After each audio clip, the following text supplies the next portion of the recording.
if you could direct questions to the designer now. I think let her answer.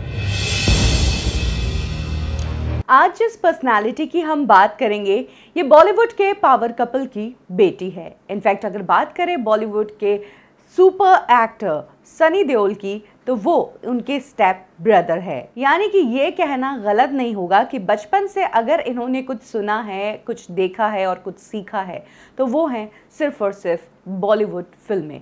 इसी माहौल में ये बड़ी हुई है। बात करेंगे धर्मेंद्र हेमा मालिनी की बड़ी बेटी बॉलीवुड एक्ट्रेस एशा देओल की। एशा देओल की लाइफ से जुड़ी वो बातें मैं आपको बताऊंगी जो आपने शायद ही सुनी होंगी। कब एशा देओल ने अपने लाइफ की सबसे खास बात धर्मेंद्र से छिपाई? क्यों एशा देओल के कारण इनकी छोटी बहन आहना देओल बॉलीवुड में डेब्यू करते करते रह गई? और कैसे इंडस्ट्री में नेटवर्क और कॉन्टैक्ट्स होने के बावजूद एशा देओल बॉलीवुड में एक सक्सेसफुल करियर नहीं बना पाई?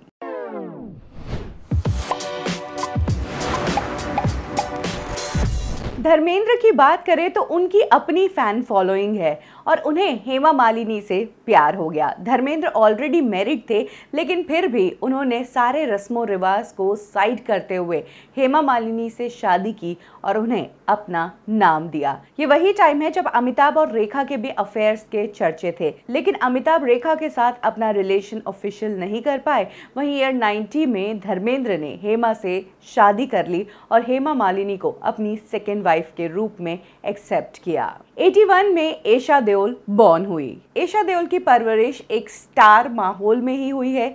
उनकी फैमिली बॉलीवुड को बिलोंग करती थी। पेरेंट्स बॉलीवुड एक्टर्स थे और बड़े भाई सनी भैया भी बॉलीवुड में एंट्री मार चुके थे। तो इसी तरह से एशा देओल की अपब्रिंगिंग एक फिल्मी माहौल में हुई है। उन्होंने जिस स्कूल से पढ़ाई की वहां पर कई इंडस्ट्री किड्स पढ़ाई कर रहे थे और साथ ही कई बड़े एक्टर्स उस स्कूल से निकल चुके थे। ये स्कूल था जमुनाबाई नरसी, जहां से रवीना टंडन पढ़ चुकी थी। साथ ही सनी और बॉबी ने भी अपने स्कूल की पढ़ाई वहीं से की थी।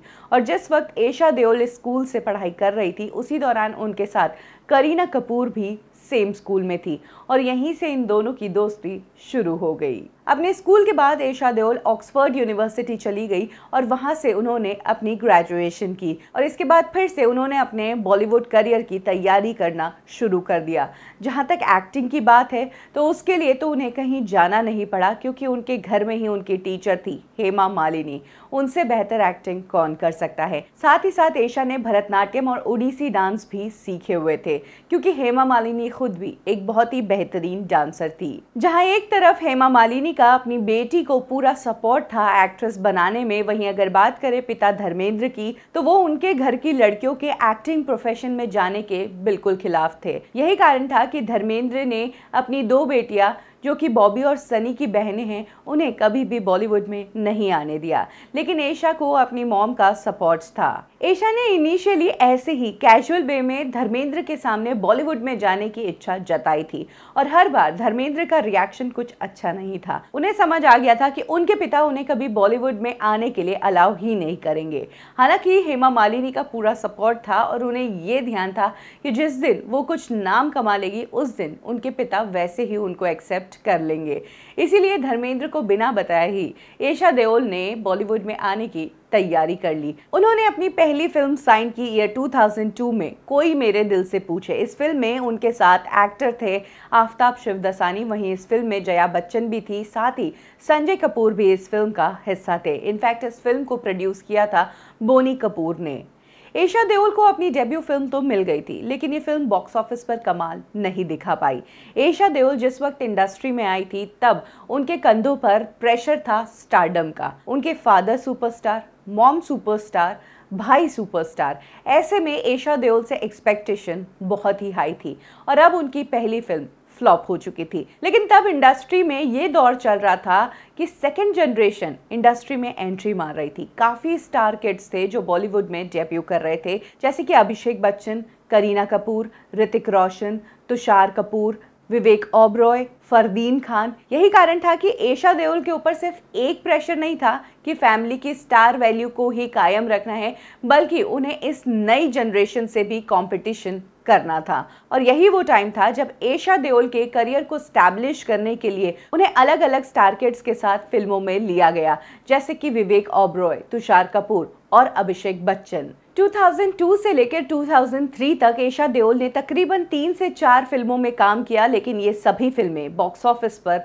फ्लॉप साबित हुई। एशा देओल अभी तक अपने आप को बॉलीवुड में मेन स्ट्रीम एक्ट्रेस के रूप में स्टैब्लिश नहीं कर पाई थी। वहीं अगर बात करें करीना कपूर, जो उनके स्कूल टाइम की फ्रेंड थी, इनिशियली तो करीना ने भी बॉलीवुड में कुछ खास फिल्में नहीं दी, उनकी भी फिल्में फ्लॉप ही थी, लेकिन कभी खुशी कभी गम के आने से करीना कपूर के करियर को एक स्पीड मिल गई थी। कुछ तो है, चुरा लिया तुमने, ये सभी फिल्में फ्लॉप हुई थी। इसी दौरान एशा देओल हमें नजर आई फिल्म एलओसी में। ये फिल्म एक मल्टी स्टारर फिल्म थी और इस फिल्म में एशा देओल के अलावा और भी स्टार किड्स थे, जैसे कि अभिषेक बच्चन, अक्षय खन्ना, साथ ही करीना कपूर भी इस फिल्म का हिस्सा थी। इनफैक्ट कहा जाता है कि इस फिल्म की शूटिंग के दौरान करीना कपूर और एशा देओल को एक दूसरे से दूर रखना ही मुश्किल था। ये दोनों एक दूसरे की इतनी पक्की दोस्त थी और इसी दौरान इन्हें एक और फिल्म साथ में मिली। ये फिल्म थी युवा और इस फिल्म को डायरेक्ट कर रहे थे मणि रत्नम। ये फिल्म क्रिटिकली अक्लेम थी, लोगों को ये फिल्म काफी पसंद आई। इनफैक्ट एशा देओल ने तो इस फिल्म के तमिल रीमेक में भी काम किया था।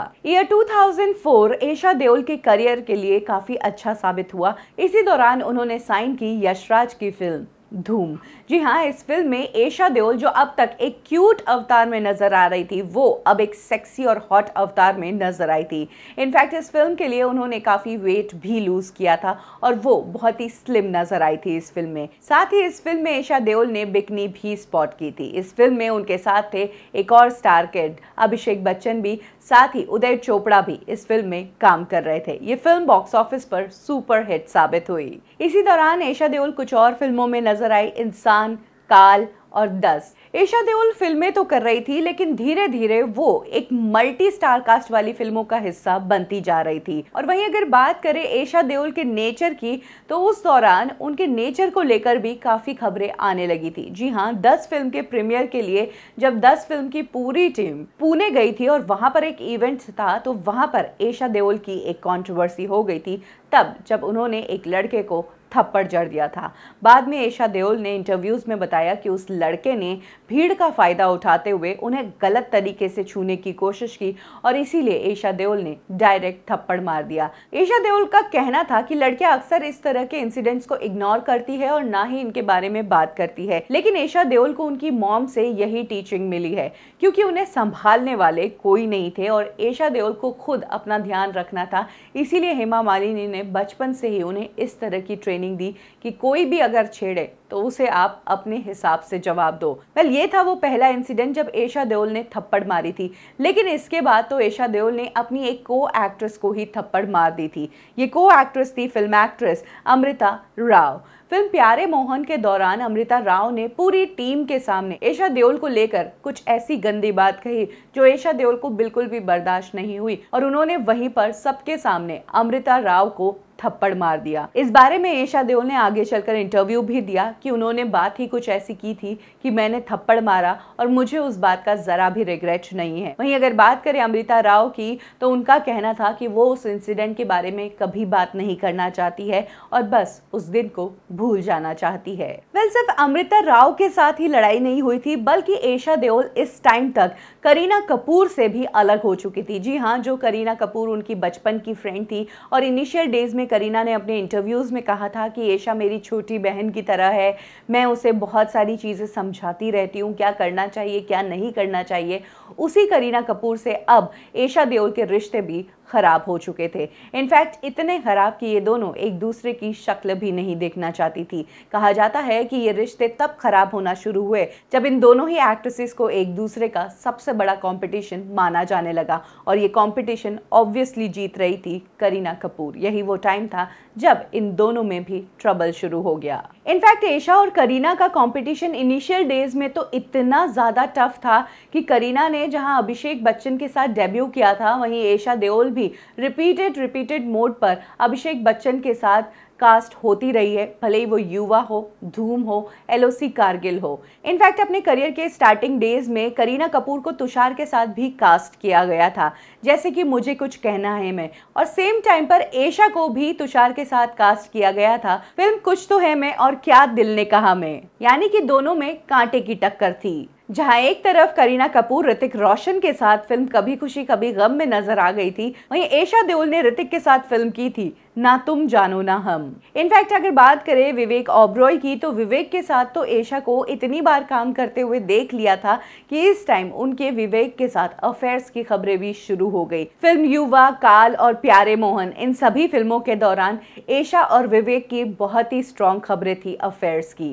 यानी कि जो स्टार किड होने की क्वालिटी एशा देओल की सबसे बड़ी क्वालिटी थी जब वो बॉलीवुड में एंटर हो रही थी तो उन्हें इजीली फिल्में मिल गई थी, वही क्वालिटी अब उनके लिए कंपटीशन का सबसे बड़ा कारण बन चुकी थी। उनके शोल्डर्स पर उनके मदर फादर का स्टारडम था, साथ ही अब स्टार किड होने का भी कंपटीशन शुरू था। इस दौरान एशा देओल कुछ अच्छी फिल्मों में नजर आई जैसे कि नो एंट्री, लेकिन ये फिल्म भी एक मल्टी स्टारर फिल्म थी। और एशा देओल ने गलती तब कर दी जब वो अपने आप को एज ए लीड एक्ट्रेस के रूप में भी ठीक तरह से स्टैब्लिश नहीं कर पाई थी और उन्होंने नेगेटिव रोल्स वाली फिल्में कर दी जैसे कि अनकही और डार्लिंग। ये वो फिल्में थी जिसने एशा के करियर को सही नहीं बल्कि उसे खराब कर दिया था। इसी दौरान एशा ने कुछ और फिल्में की जैसे कि कैश, संडे और मनी है तो हनी है, लेकिन इसके बाद ईयर 2008 की फिल्म हाईजैक वो आखिरी फिल्म थी जो एशा देओल ने एज एन एक्ट्रेस की थी और इसके बाद एशा देओल एक लंबे ब्रेक पर चली गई थी।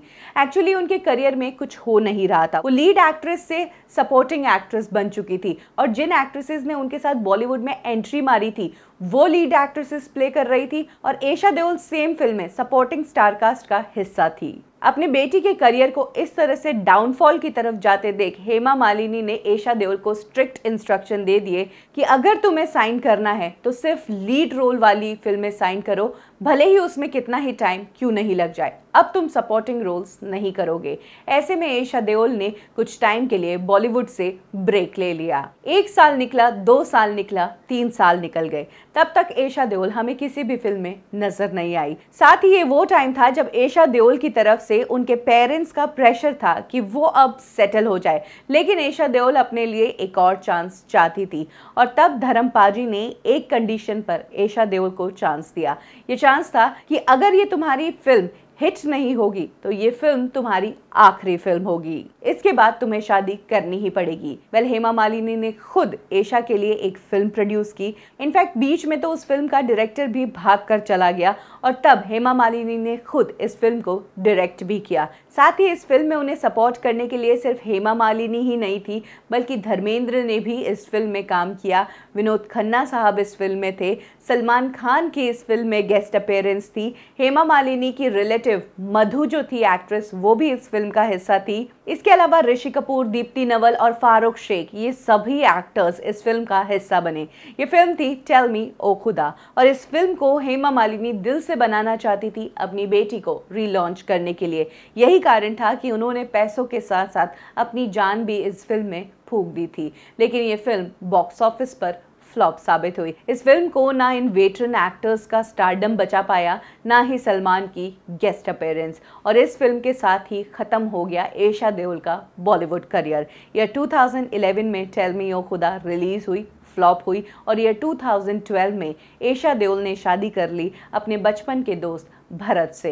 एशा की शादी के लिए ग्रैंड रिसेप्शन रखा गया और बॉलीवुड के सभी बड़े कलाकार इस रिसेप्शन में मौजूद थे और ऐसा माना जा रहा था कि सनी देओल और बॉबी देओल भी अपनी स्टेप सिस्टर एशा की शादी में जरूर आएंगे, क्योंकि पब्लिकली ये भले ही साथ में नजर नहीं आते हो लेकिन एट द बैक घर में सनी और बॉबी का बहुत सपोर्ट था एशा देओल को। इनफैक्ट सनी अपनी बहन को लेकर बहुत ही प्रोटेक्टिव भी है और सनी ही वो पहले इंसान थे जिनकी परमिशन से एशा देओल, जो कि सनी के घर से 5 मिनट की दूरी पर ही रहती है, वो पहली बार धर्मेंद्र के उस घर में गई थी जहां पर धर्मेंद्र अपनी पहली वाइफ और अपनी फैमिली के साथ रहते हैं। भले ही पब्लिक के सामने ये एक दूसरे से दूर रहते हो, लेकिन अंदर ये सब आपस में कनेक्टेड थे और तभी ऐसा कहा जा रहा था कि सनी और बॉबी एशा की शादी में जरूर आएंगे। धर्मेंद्र आए और सनी और बॉबी का इंतजार था, वो साथ में नजर नहीं आए। तभी धर्मेंद्र से मीडिया में किसी ने ये सवाल पूछ लिया और इस पर धर्मेंद्र को इतना गुस्सा आया कि अगर उनके साथ वाले नहीं होते तो शायद वो उस मीडिया वाले को उस दिन थप्पड़ लगा देते। धर्मेंद्र की लाइफ का ये खास मौका था और सनी और बॉबी भी इस मौके में शामिल होना चाहते थे, लेकिन उनके ऐसा करने से उनकी मॉम प्रकाश को बहुत दुख पहुंचता। इसीलिए सनी और बॉबी एशा की शादी में नहीं आए और उन्होंने दूर से ही एशा को बेस्ट विशेस दे दी। हालांकि उनके एक भाई ने उनकी ये शादी जरूर अटेंड की, वो भाई थे अभय देओल। अभय देओल से एशा बहुत अच्छे से कनेक्टेड है और ये दोनों कई बार पब्लिक अपीयरेंस देते नजर आए हैं। एशा देओल जो बॉलीवुड एक्ट्रेस बनने का सपना देख रही थी, वो अब अपना घर बसा चुकी थी। ऐसे में उनकी छोटी बहन अहाना को भी समझ आ गया था कि उन्हें क्या करना है। जी हाँ, जिस तरह से एशा देओल अपनी मॉम और अपने डैड और अपने भाई सनी भैया को देखकर बॉलीवुड में आई थी उनके ही फुटस्टेप्स फॉलो करने के लिए, वहीं एशा के करियर को देखकर अहाना को समझ आ गया था कि उन्हें बॉलीवुड में कदम नहीं रखना चाहिए। यही कारण है कि अहाना बॉलीवुड में आई ही नहीं। शादी के बाद एशा देओल अपनी फैमिली में ही बिजी हो गई और जहां तक काम की बात थी तो वो अपनी मॉम और अपनी बहन अहाना के साथ डांस परफॉर्मेंस दिया करती थी। हेमा मालिनी जानी जाती है उनकी भव्य डांस परफॉर्मेंसेस के लिए और इसमें उनके साथ एशा एज अ को डांसर काम करने लगी। ये 2015 में एशा हमें रोडीज में भी नजर आई, जिसमें वो एकदम नए अवतार में नजर आई थी। साथ ही इस दौरान एशा देओल को देखकर लोगों ने ये कहना शुरू कर दिया कि एशा देओल ने अपना फेस लिफ्ट करवाया है, साथ ही बॉडी एनहांसमेंट भी करवाया है। लेकिन हेमा मालिनी ने इन सभी खबरों को झूठा बताया। ईयर 2018 में एशा देओल हेमा मालिनी के साथ एक रैंप वॉक करते नजर आई। इस शो के दौरान एक बहुत बड़ी कंट्रोवर्सी खड़ी हो गई, तब जब मीडिया की तरफ से हेमा मालिनी को माइक पकड़ाया गया और तब हेमा मालिनी ने फैशन शो के साथ साथ एशा देओल की upcoming short film cake walk के बारे में भी बात कर ली और फिर उन्होंने वो माइक एशा को पकड़ाते हुए कहा कि अब केक वॉक के बारे में एशा बताएगी। ऐसे में सामने से एंकर ने अनाउंस कर लिया कि यहाँ पर आप लोग सिर्फ फोटोग्राफी के लिए हैं और इवेंट के बारे में जो भी बात है वो डिजाइनर ही करेंगी। एशा को उस टाइम गुस्सा तो बहुत आया, लेकिन उन्होंने अब तक अपने गुस्से को मैनेज करना सीख लिया था। यही कारण था कि उसी टाइम एशा ने माइक डिजाइनर को पकड़ाया और वो वहां से अपनी मॉम को लेकर चली गई बिना कुछ बोले। I think Aisha should say something about the film and your participation here. Sorry, we are not doing the post-show conference yet. It was just supposed to be pictures, please. And if you could direct questions to the designer now. I think let her answer. Ma'am, if you could...